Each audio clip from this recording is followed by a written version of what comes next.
আজকে দেখলাম একজন উন্মাদ হয়ে গিয়ে বলতেছে জামাতে ইসলামীর নারী কর্মীরা কোনো জায়গায় আসলে ওদের পোশাক খুলে ফেলবে। সে তার সহকর্মীদেরকে হুকুম দিচ্ছে। আরেক জায়গায় চাঁপাইনবাবগঞ্জে মেয়ে হয়ে একজন কথা বলেছে যে ওদের হেজাব এবং নেকাব খুলে ফেলবেন টান দিয়ে, ওদেরকে ধরে পুলিশের হাতে দিয়ে দিবেন। এর নাম গণতন্ত্র? নির্বাচনের আগেই যদি আপনি এটা করেন, নির্বাচনের পরে কি করবেন? একদিকে আপনি মাদের হাতে দিবেন ফ্যামিলি কার্ড, আর পাশাপাশি আপনার প্রতিপক্ষ হলে তার সেই মায়ের গায়ে দিবে আপনি হাত। ওই ফ্যামিলি কার্ড আর হাত দুইটা একসাথে চলবে না।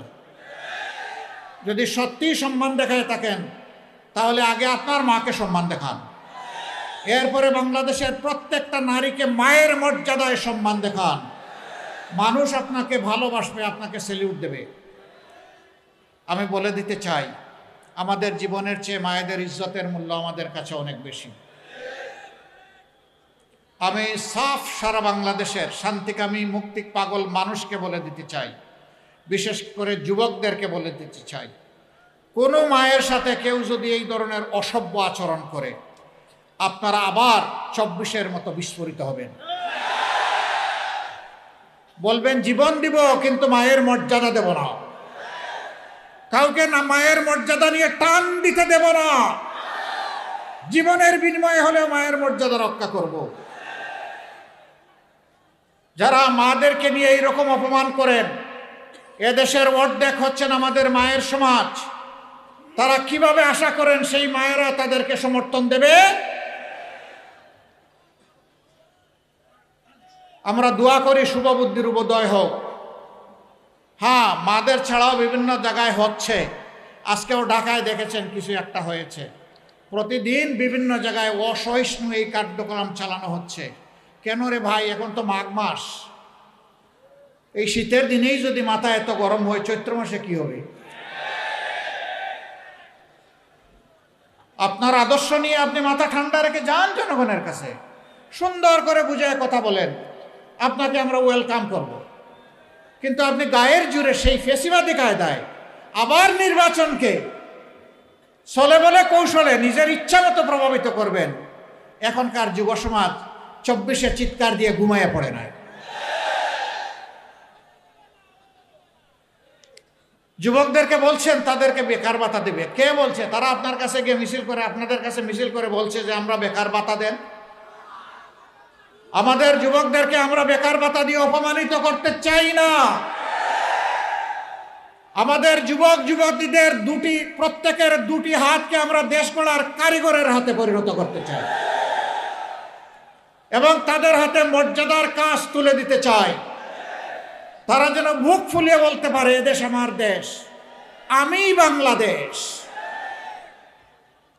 আমি বাংলাদেশের জন্য আমার 2 হাত দিয়ে অবদান রেখে চলব। আমি হাত বাড়িয়ে কারো কাছ থেকে বেকার ভাতা নেব না। যুবকরা মন খারাপ করেছেন? আপনারা কি বেকার ভাতা চান না কাজ চান? আলহামদুলিল্লাহ, আপনারা কাজ চান, আপনাদেরকে মোবারকবাদ।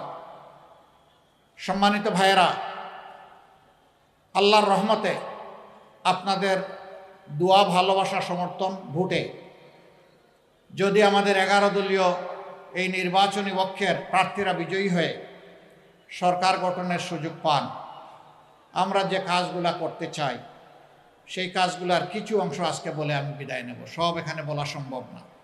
নাম্বার 1, আমরা সমাজ থেকে দুর্নীতি দূর করব ইনশাআল্লাহ।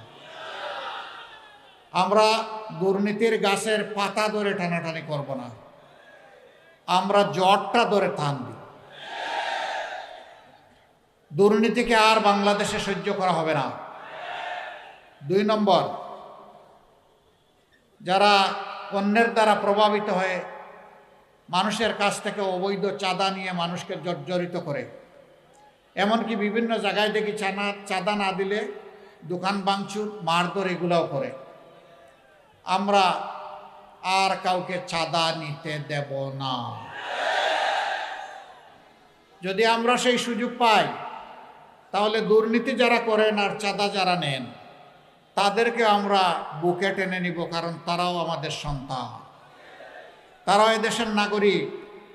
তাদেরকেও প্রশিক্ষিত করে তাদের হাতেও মর্যাদার কাজ তুলে দিব ইনশাআল্লাহ। তারাও সেদিন এই জাতিকে গঠনে উন্নয়নে ভূমিকা রাখবে এবং গর্বিত হবে। আজকে মাথা নিচু করে চলতে হয়, সেদিন তারা বুক ফুলিয়ে মাথা উঁচু করে চলবে ইনশাআল্লাহ। কাজেই তাদেরও কোনো চিন্তার কারণ নাই। সমাজ মুক্তি পাবে তাদের নির্যাতন থেকে, আর তারা মুক্তি পাবে লজ্জার হাত থেকে। এরপরে আমরা কি করব?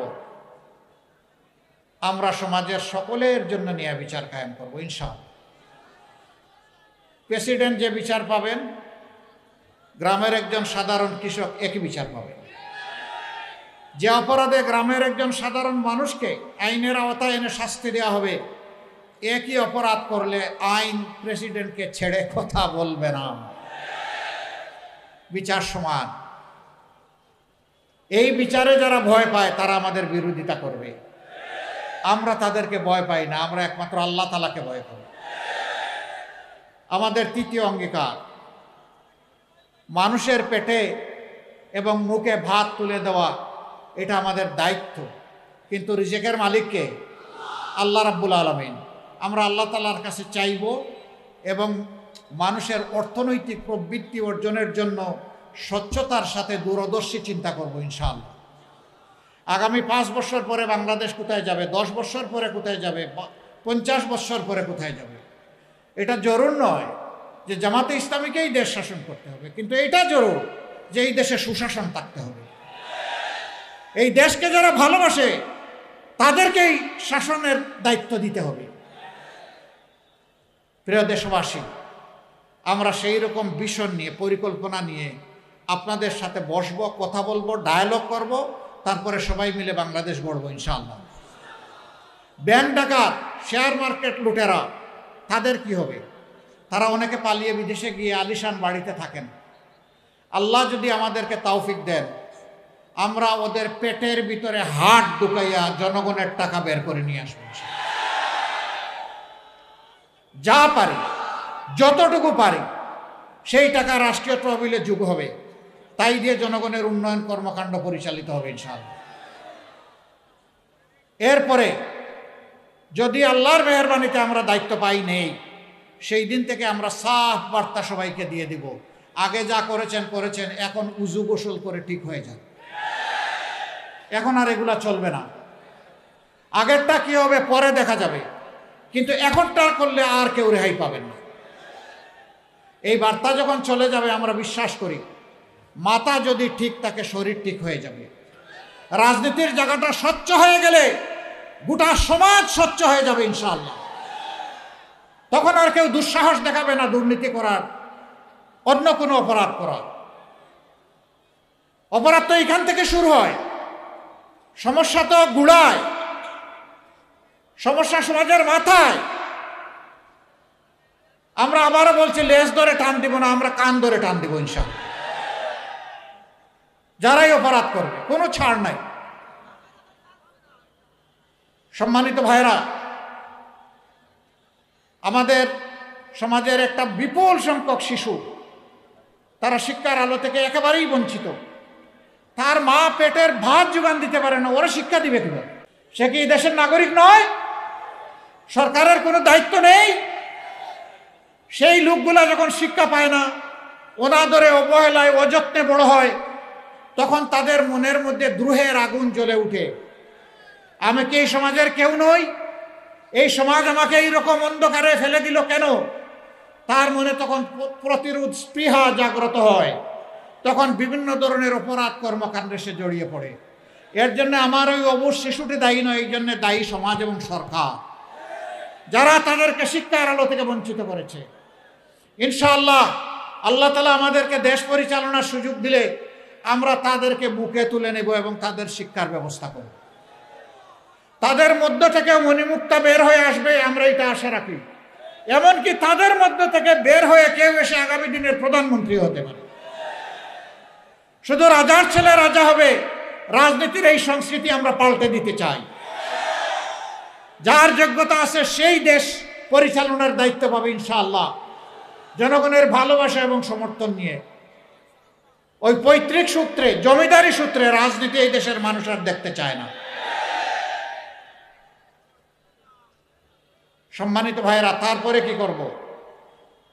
এই দেশ বিশ্বের একটা সদস্য দেশ, বিশ্বসভার, সবার সাথে আমাদের চলতে হয়, চলতে হবে, চলতে চাই। সভ্য প্রত্যেকটি দেশকে আমরা বন্ধু হিসাবে পেতে চাই, কিন্তু অতীতে এই বন্ধুত্ব নয়, কিছু কিছু ক্ষেত্রে প্রভুত্ব কায়েম হয়েছিল। আধিপত্যবাদ আমাদের ঘাড়ে চেপে বসেছিল, আমাদের 54 বছরের অনেক সম্ভাবনাকে ধূলিসাৎ করে দিয়েছিল। আগামীতে এই জাতি আর কোনো আধিপত্যবাদ বরদাস্ত করবে না।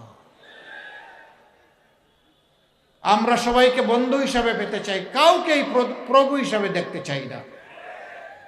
কেউ যেন আর প্রভুর নাটকে অভিনয় করতে না আসেন।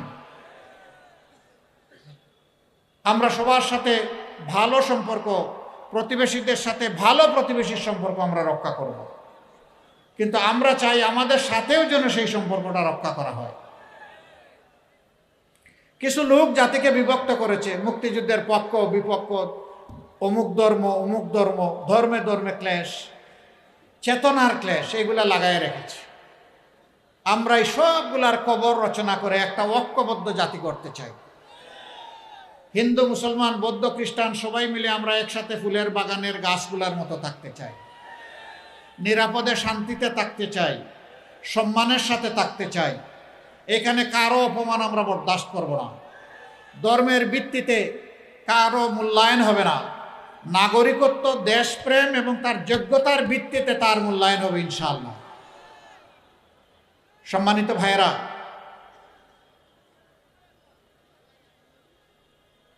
এই বাগেরহাটেরও অনেক সমস্যা আছে না? আবার অনেক সম্ভাবনাও আছে।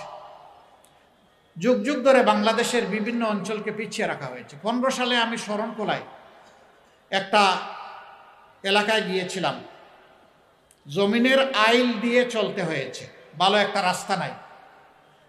3 জায়গায় আমরা পড়েই গেলাম, আবার উঠে চলতে থাকলাম। কেন? এই বাগেরহাট কি বাংলাদেশের অংশ নয়? হ্যাঁ, উন্নয়নে যারা অবদান রেখেছেন আমরা তাদেরকে ধন্যবাদ জানাই। আবার উন্নয়ন করতে গিয়ে যারা ডাকাতি করেছেন তাদেরকে ধন্যবাদ জানাইতে পারবো না।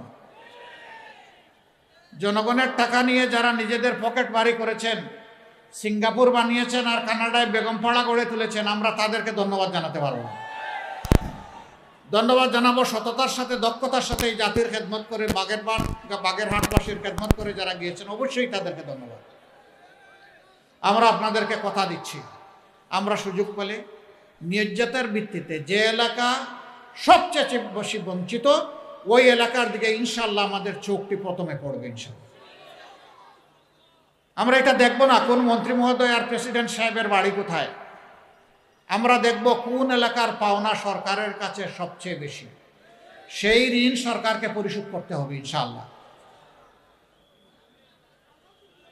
যদি শুধু সমাজে ইনসাফটা কায়েম করা যায়, দুর্নীতি সহ সব বন্ধ হয়ে যাবে।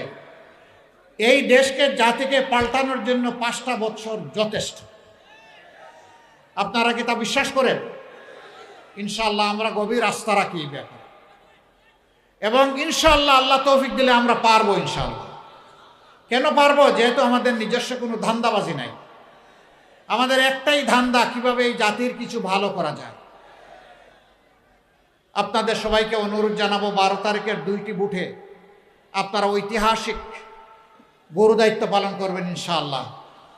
হা বুট মানে হচ্ছে ফেসিবাদ আর ফিরে না আসুক, এক কথা এইটাই হা বুট। হা মানে আজাদি, না মানে গুলামি। এবার আপনারা বলুন, আজাদি না গুলামি? আজাদি না গুলামি? তাহলে 12 তারিখের প্রথম ভোট হবে ইনশাআল্লাহ। শুধু আমি একা না, আমার মা বাবা, ভাই বোন, স্ত্রী পুত্র যারাই আছে ভোটার, আপনজন প্রিয়জন এলাকাবাসী, সবাইকে নিয়ে আমরা নতুন বাংলাদেশের পক্ষে দাঁড়িয়ে যাব ইনশাআল্লাহ। মনে রাখবেন, হা জিতলে বাংলাদেশ জিতবে, আর হা হেরে গেলে বাংলাদেশ হেরে যাবে। আমরা বাংলাদেশকে হারাতে দিব না ইনশাআল্লাহ। দ্বিতীয় ভোটটি হবে ন্যায় এবং ইনসাফের পক্ষে। 11 দল যে প্রতীক নিয়ে যেখানে এসেছে আমরা সবাই এক। এখন আমাদের পরিচয়, আমরা 11 দলীয় নির্বাচনী ঐক্য, আমরা ঐক্যবদ্ধ বাংলাদেশ। আপনারা ঐক্যবদ্ধ বাংলাদেশের পক্ষে থাকবেন? তাহলে সেদিনকার এখন যেমন গণজোয়ার চতুর্দিকে সৃষ্টি হয়েছে ন্যায়ের পক্ষে, ইনসাফের পক্ষে, সেদিন যেন ব্যালটের জোয়ার সৃষ্টি হয় ইনশাআল্লাহ। তবে আপনাদেরকে একটু সাবধান করে যাব, কেউ যদি আকাশ থেকে কালো চিলের রং ধারণ করে কারো ভোট ছু মেরে নিয়ে যেতে চায়, ওর ডানা সহ খুলে ফেলবেন।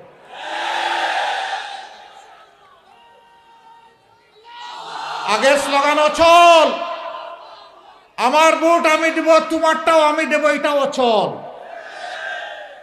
তোমার ভোট তুমি দাও, আমার ভোট আমি দেব, আমার ভোটে হাত বাড়ালে খবর আছে। সম্মানিত ভাইরা, নিজের এই ভোটের পাহারাদারি করতে হবে, অন্যের ভোটেরও পাহারাদারি করতে হবে। নাগরিকদের পূর্ণ অধিকার, যারে পছন্দ তারে ভোট দেবে, কিন্তু জোর করে আমার পছন্দের বাক্সে ঢুকাবো, এটাকে বুতা করে দিতে হবে।